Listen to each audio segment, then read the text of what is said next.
Hello my dear students, I hope you all are fine at your home. Today we are going to discuss the hot question answer of chapter 8, that is adaptation in animals, and this is the last thing what we are going to discuss about chapter 10.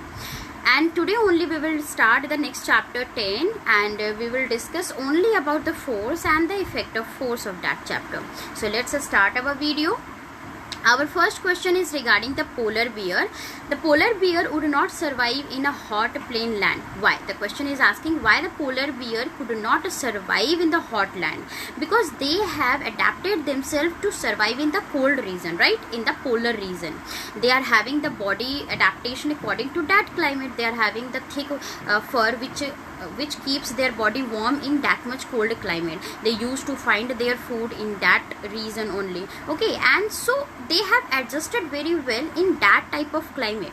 But when they come to the hot land, okay, that fur, that thick fur, due to that thick fur, they feel very hot and their body will not function properly according to that climate, because all the adaptation, all the adjustment, all the special features has been adapted according to the cold region, and suddenly when they will come to the hot region, their body cannot adjust in that climate and they cannot survive. Okay, they will die. That's why they cannot survive in the hot plain. Let's see the answer. Polar bears have adapted themselves to survive in the cold climate. They have thick layer of fur to keep their body warm. They feel very hot in the hot plains and could not adjust themselves to survive in that much hot climate. Our next question is, a fish cannot live on land. Why? I have already explained different type of animal has adapted the different breathing organ as according to their environment. Aquatic animals are having different breathing organ. Amphibians are having different breathing organ. Okay, cold the animal which used to live in the cold region, they are having the different type of breathing organ. Insect are having the different breathing organ. So here the fish cannot, here the question is asking why fish cannot survive on the land. Because they are having gills. Okay, gills are adapted to absorb the oxygen from the water. Whatever oxygen is dissolved into the water, they use to absorb with the help of gills. So gills are specified to absorb the oxygen from the water. But when we bring the fish on the land, they could not take that oxygen from the air, because they must have the different type of organ, which is lungs. Most of the animal have lung who live on the land, but land is only specialized to absorb the air from the absorb the oxygen from the air, but gill cannot. That's why fish cannot survive on land.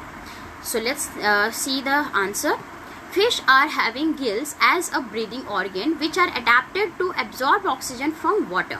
They cannot absorb oxygen from air, so they cannot survive on the land, and this is the reason why when we are taking out the fish out of the water, they die after some time. Why? Because they cannot take the oxygen. Our third question is, why does a dolphin need to come to the surface of the water? Just now I explained about you the aquatic animal fish. Okay, fish is having the gill generally, but some of the animals, some of the aquatic animals like whale and the dolphins are fish, but still they don't have gills. Instead of gills, they have lungs. So lungs are specialized to absorb the oxygen from the air, but they live into the water. So if they are not having gills, how they can absorb the oxygen from the water? So that's why they have to come to the outer surface, because they are having lungs. Dolphins are having lungs and whales are having lungs as a breathing organ, but they live into the water. So to absorb the oxygen, they have to come out of the water surface so that they can inhale the oxygen which is present in the air. Okay, time to time they have to come out from the water, and then after absorbing the oxygen, they go into the water again. So let's see the answer. Dolphins have lungs as a breathing organ instead of gills.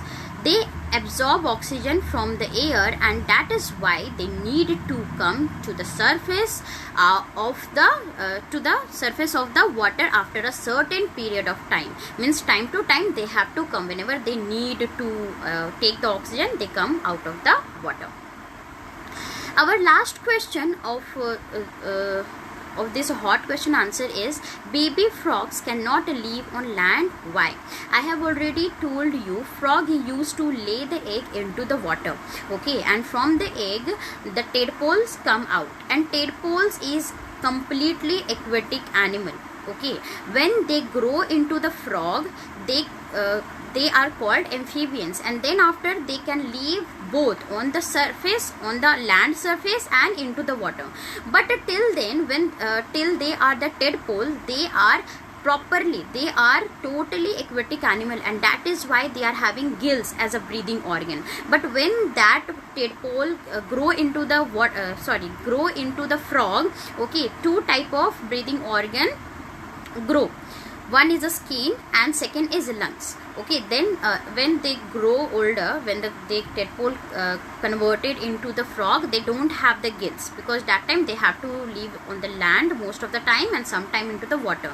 So here it is asking about the baby frogs, that means tadpoles.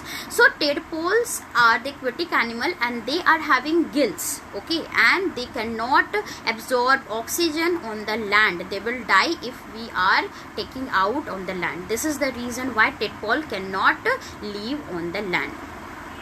Baby frogs, which are known as the tadpoles, live in the water and have gills to breathe.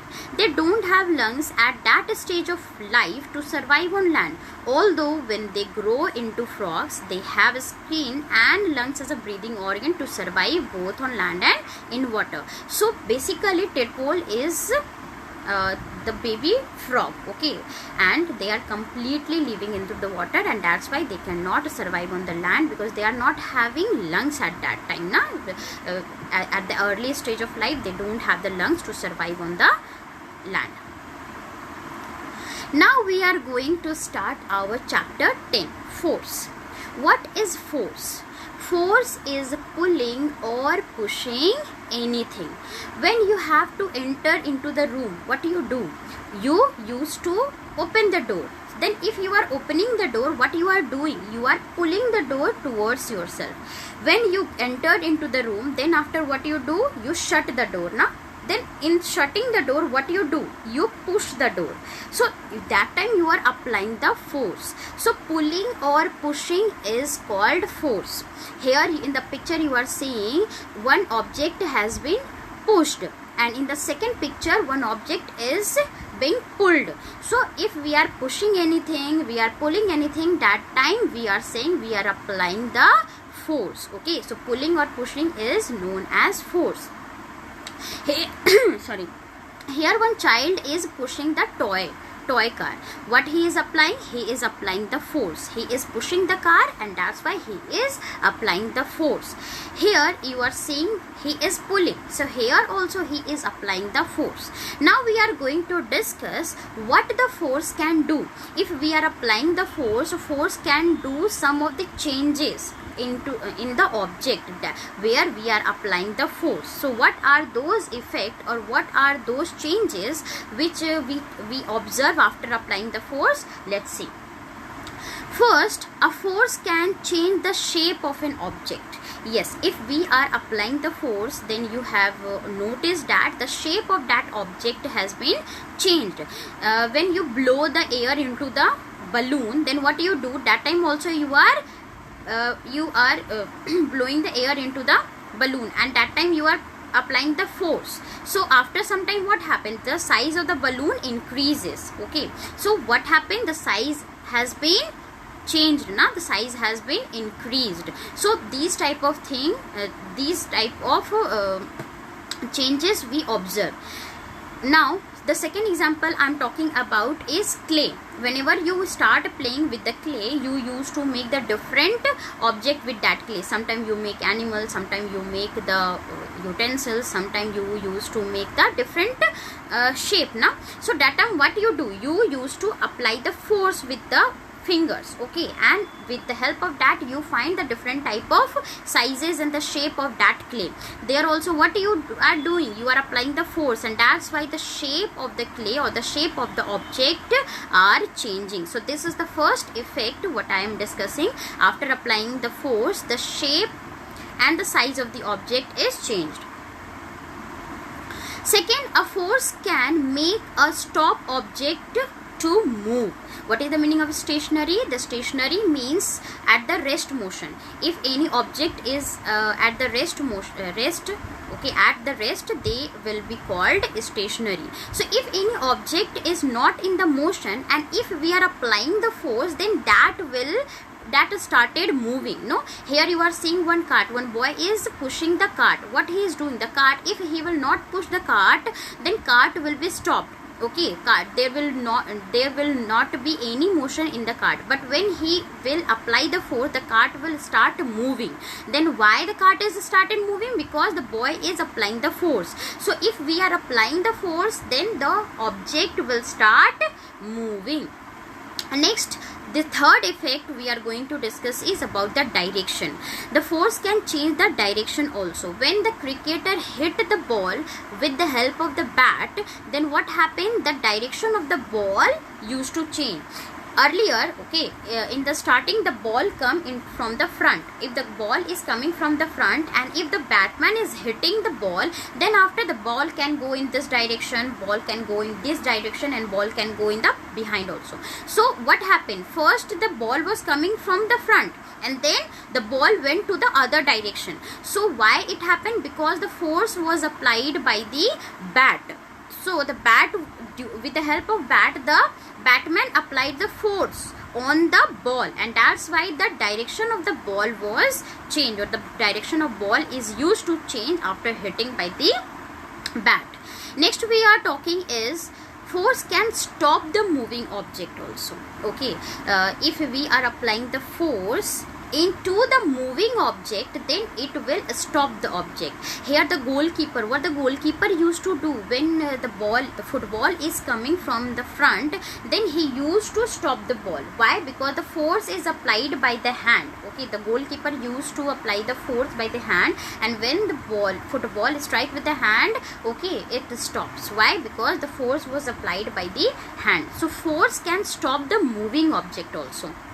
Here, force can increase and decrease the motion of the object. You have observed, if anything is moving already, that if any object is in the movement, and if you are pushing that, then the speed of that motion increases. Okay, why it increases? Because first that was already in the motion, and when we applied the force, that force increases the motion.